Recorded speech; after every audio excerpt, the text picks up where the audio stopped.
First of all, if you're going to talk about a revolutionary situation, you have to have people who are physically able to wage revolution, who are physically able to organize and physically able to do all that is done.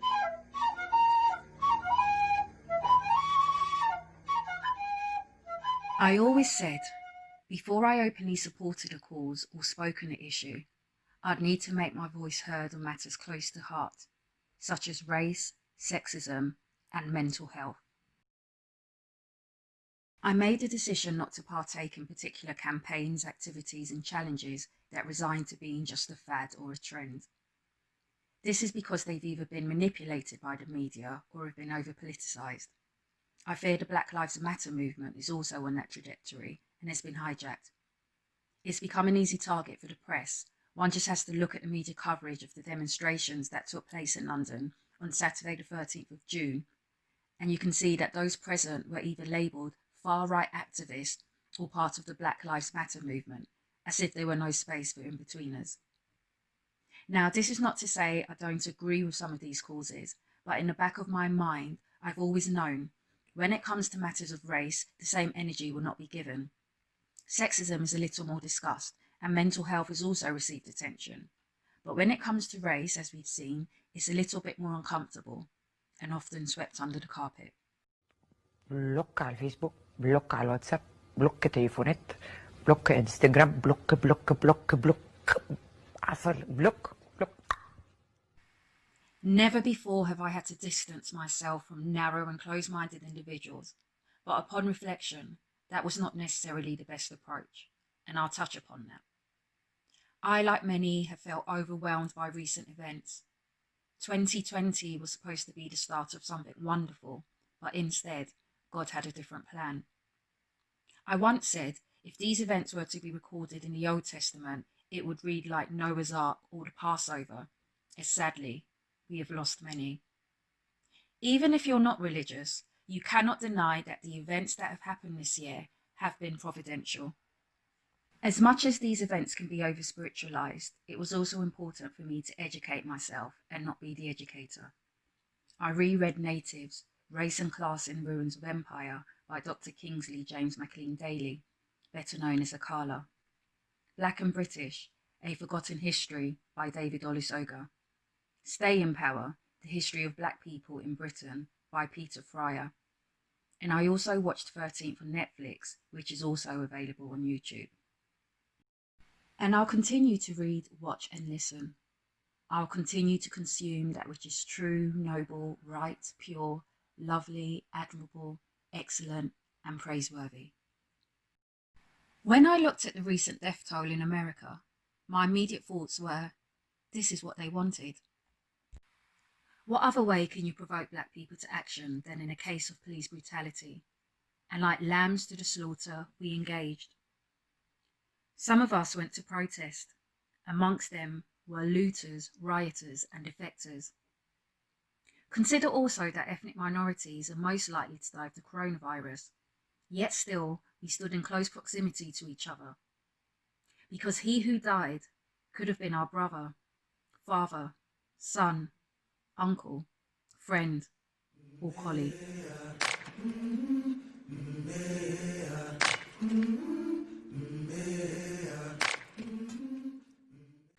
Why out of everyone present that day did the Roman guards choose Simon of Cyrene to help Jesus carry the cross?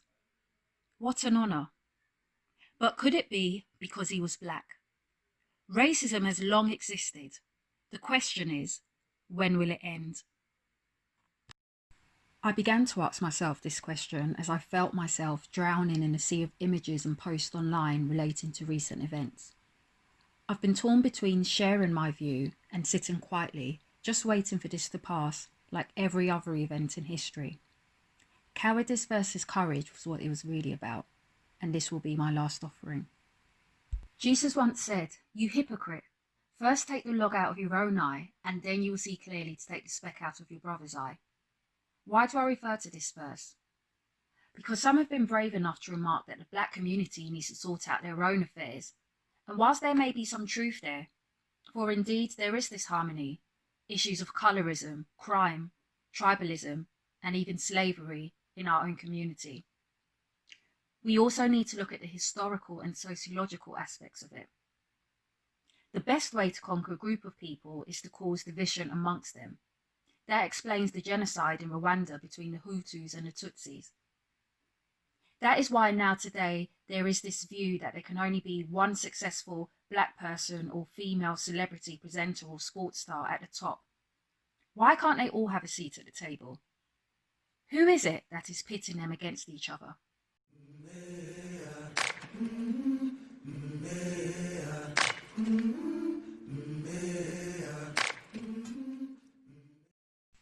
I've also seen the blasé retorts that if you don't like it here, go back to where you come from then. As Sivanandan said, we are here because you were there.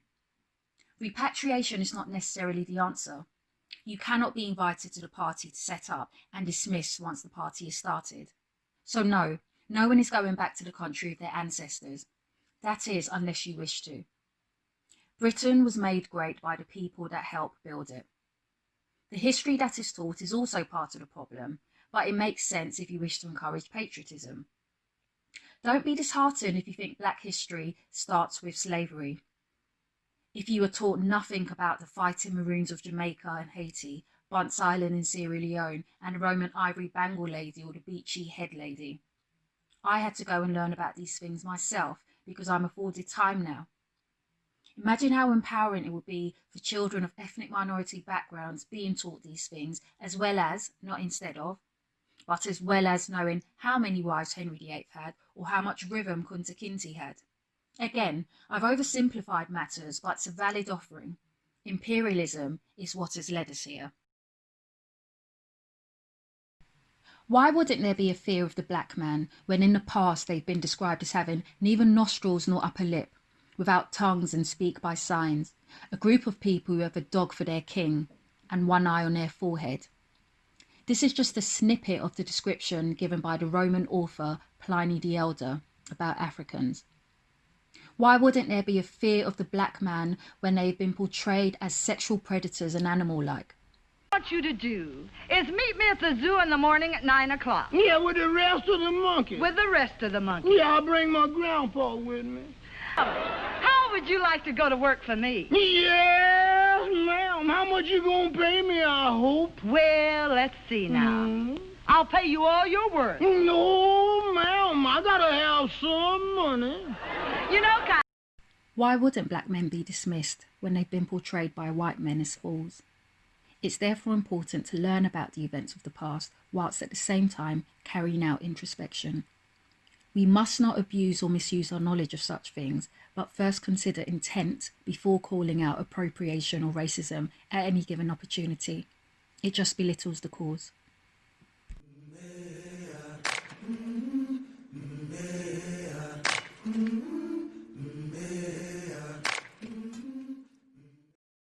One cannot talk about race without referring to the greats. Dr. Martin Luther King stated 57 years ago that man should be judged by the content of their character and not just the colour of their skin.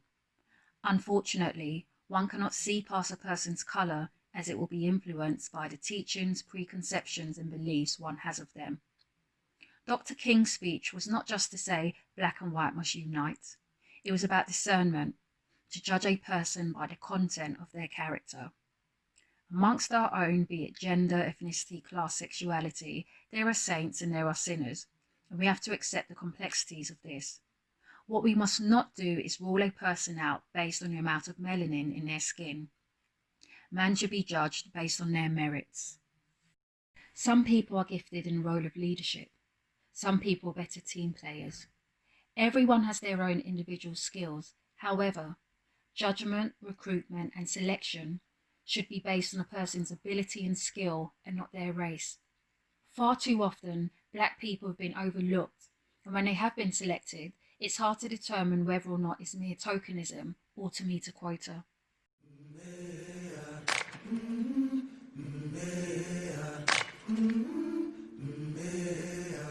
But surely all lives matter. Nobody's disputing that. We are, after all, the human race. We are animate, sentient beings capable of rational thinking. But before we engage in cancel culture because a distant relative or a friend has posted up on social media that all lives matter, let the Christians amongst us pause. Jesus himself had to deal with ignorant people and their questions. One such question was, who is my neighbour? Jesus went on to tell the parable of the Good Samaritan, which strangely enough is about race. Those who are trying to understand the Black Lives Matter movement need compassion, and those on the receiving end, whether fighting for equality or superiority, need to lead by example and exercise patience with these people before exercising your right to cancel them. Because Proverbs also says, don't waste your breath on fools, for they will despise the wisest advice. At this point in time, if an individual continues to argue that all lives matter, it is simply because they refuse to give up their privilege or that they are quite frankly a fool. They refuse to do the research. One simply needs to search Jim Crow laws in the States or the Rivers of Blood speech in the UK and begin to piece together this narrative of racial inequality and bias that has led us to this chapter in time. When looking at the reporting that surrounds recent events, there is far too much emphasis on what is being done, such as the toppling of statues, than why it's being done. There is far too much imagery of police being attacked by people than a discussion about what has led to this hostility. No one is disputing that all lives matter. However, until all lives, that is Asians, Jewish people, Pacific Islanders, Romani, Latino, Hawaiians, Arabs, travellers, Indigenous, etc., until everyone is treated equally, then you cannot say that all lives matter. That is why the Black Lives Matter movement is here. It is a humanitarian cause, and it will be naive to think that all those chanting Black Lives Matter want the same outcome. Martin Luther King and Malcolm X were fighting for different outcomes, but what they had in common was that they saw the inequalities in the way the system is set up for Black people.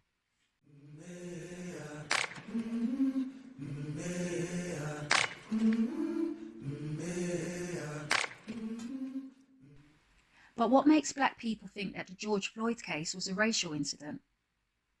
This is not the first time we have heard a Black man plead with an officer to allow him to breathe. Additionally, when Dylan Roof massacred Black church members during prayer meeting in Charleston, he was led out like a decent human being by the police officers. Now let's compare this to George Floyd, who was involved in counterfeit money to the grand total of $20. And Alton Sterling, who was allegedly selling unlicensed cigarettes. But if you must, let's stay on crime.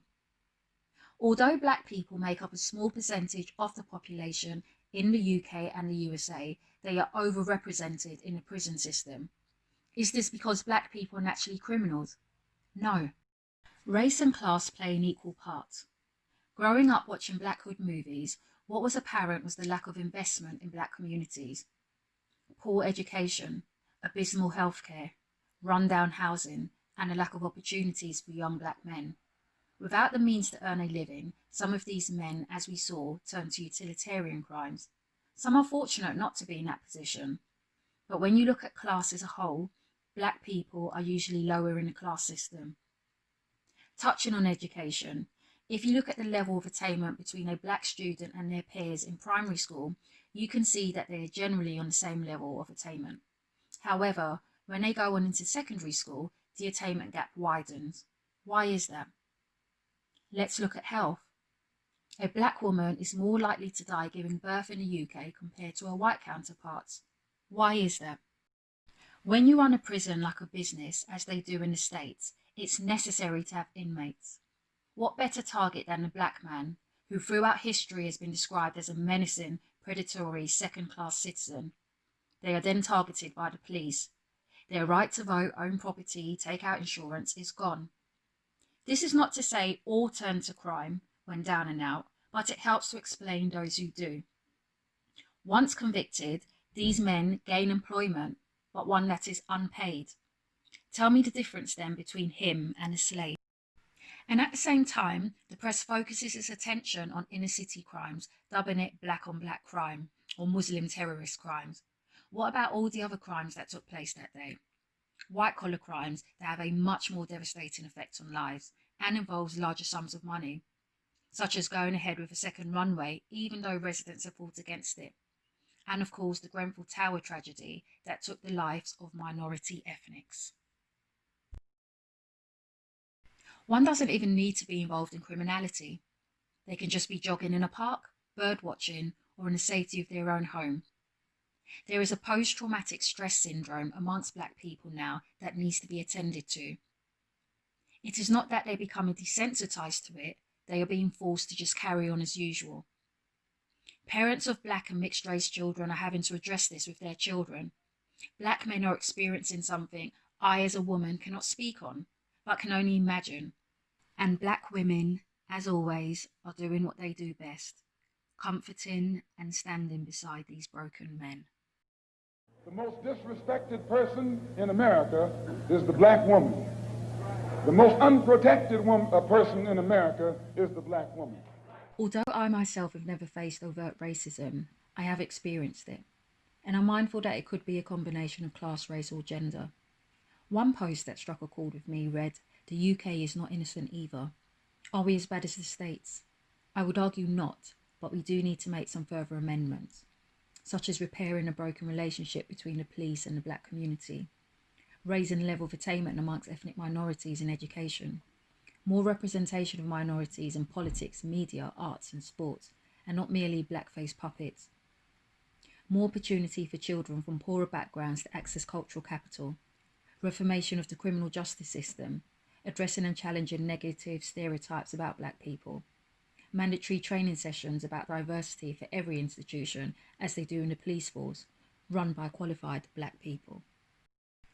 Only yesterday did a Black middle-aged couple get stopped by the police because they looked suspicious, and a police officer had the nerve to say to the woman that she was jumping on the bandwagon. This comment cannot be ignored. Was she imagining it? I think not. When you look at the statistics, personal experiences, and listen to people's accounts, it cannot be a figment of their imagination. And besides, the McPherson report confirmed these findings, coining the phrase institutionalized racism. I want every white person in this room who would be happy to be treated as this society in general treats as Black citizens to stand. These were the instructions given by Jane Elliott, an American educator and anti-racism activist. This is the internal conversation every non-Black person needs to have with themselves. Another post that resonated with me, which appeared to be by a white man, said something to the effect of, "I once was also stopped by the police over a fake $20 note. It's a story I tell at parties."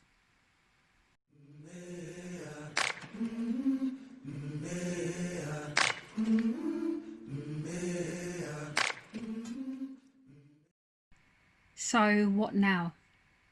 There is a momentum. Utilize this time and be the best, truest version of yourself that you can possibly be, so there can be no denying your greatness. It's not all doom and gloom. Out of this comes adaptation and change. Continue to enjoy and revel in the beauty of your culture. It is that leads those involved in popular culture to want to emulate it or even appropriate it. We want more displays of brotherhood and sisterhood, such as the synergy seen between Beanie Man and Bounty Killer, Kirk Franklin and Fred Hammond, Erykah Badu and Jill Scott. If I had another opportunity to come back as a Black person in another lifetime, I would. Eat, drink and be merry. They torment you because they resent you. They despise you because lies were told about you.